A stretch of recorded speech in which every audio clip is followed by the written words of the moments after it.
let's go ahead and talk about this whole Xbox acquiring Activision thing. I just want to preface this by saying, like, this is the biggest gaming news story that has happened, honestly, since Xbox bought Bethesda, which I think is hilarious that it keeps on happening and Microsoft keeps acquiring more companies. So what does this mean for the broader gaming landscape? It's very clear that the lawsuits that hit Activision Blizzard hit them incredibly hard, to the point where I don't even know if it was recoverable for the company, which is the reason why this purchase is so massive, because essentially it's Microsoft doing like a hit reset on Activision and completely changing how we perceive the company now that they are a part of Xbox. So I do want to be very, very clear and say that my second thing is that whatever happens here, there needs to be a safe environment for employees to show up and work, safe from harassment, safe from all of that bad stuff, because it's very real, whether you want to ignore it or not. And I'm not calling specific people out, but those people know who they are. You know, this is a big deal. So I would like to think that we're going to see some systemic changes happening with one of the biggest gaming publishers in the world, and that could hopefully have a positive impact on the rest of the industry, or at least one would hope. But let's actually talk about it from a gaming point of view. Let's just forget everything else and just focus on the games, because what does this mean? This means that Microsoft now owns Call of Duty, Overwatch, StarCraft, Diablo, Tony Hawk, Crash Bandicoot. The list goes on and on. Activision had a lot of properties. Now, don't get me wrong. Really, they've only focused on Call of Duty over the last few years. But what this does do is open the floodgates for potential opportunities, collaborations, new studios to get involved, for new games to be made. New games is always a good thing for you, me, everyone else. It's always a win. So I'm excited about the prospect of what that could potentially mean. But what I am a little concerned about is how this relates to esports. Because I made a tweet earlier. I said that I'm very optimistic, regardless of what is going on here with Microsoft and with Activision, because of Microsoft's track record with esports. And they have a pretty decent track record. I'm not saying it's the best. Let's be abundantly clear here, okay? It is not the best, but it is good. At least when you look at the HCS and how they're trying to create competition and openness for everyone so that people can compete, which is very much not the trend these days for a lot of esports leagues that are very closed off, focus on the teams, focus on franchising. Halo's trying to buck the trend that has been developing, and so far it is working. They have managed to get over 300 plus teams to sign up, sometimes 400, sometimes even 500 teams for these online HCS opens. And it's pretty wild to see how quickly that has escalated. But Overwatch, Call of Duty have franchise leagues that have millions of dollars invested in them.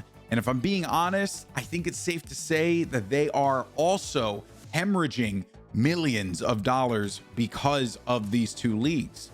So what ends up happening?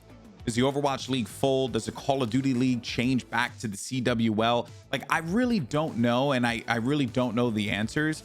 But if I had to bet on the safe money here, yeah, they're going to go away. And that's that.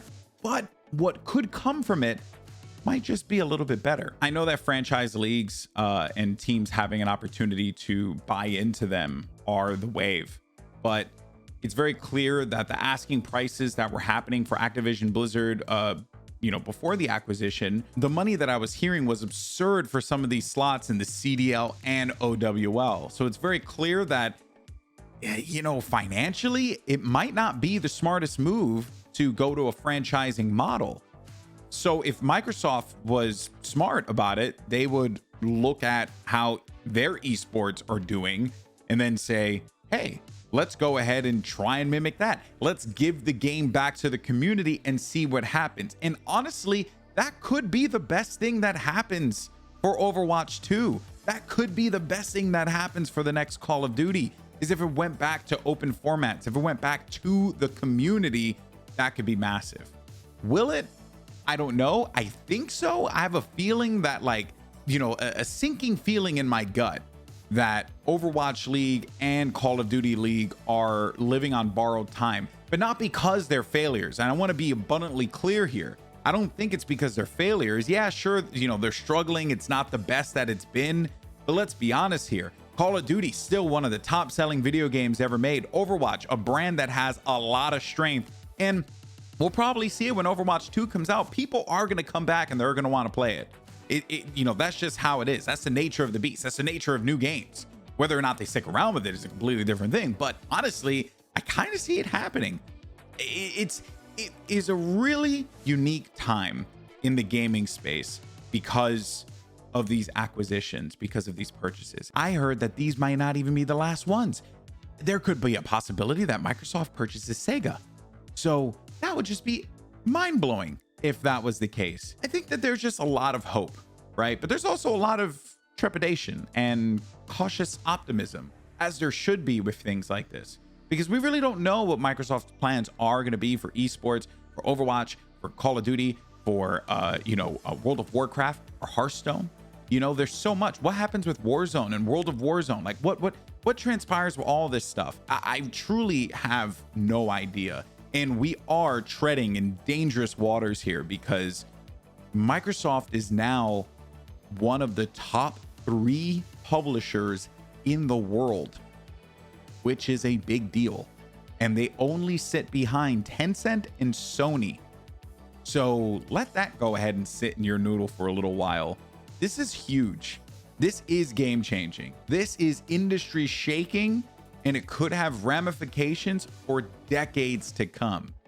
And all I'm hoping is that we get a new Crash Bandicoot game and a new StarCraft. Actually, a new StarCraft and then a new Crash Bandicoot.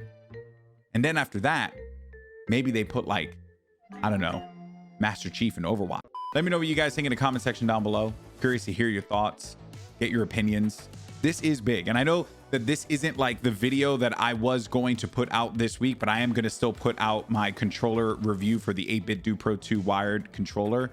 So, you know, make sure you guys stay tuned for that. But honestly, with how big this is, I really just wanted to get in front of the camera and talk about it, because that's all I wanted to do all day. So hopefully you guys indulge me. Anyway, take it easy, be nice to one another, and I'll see you soon.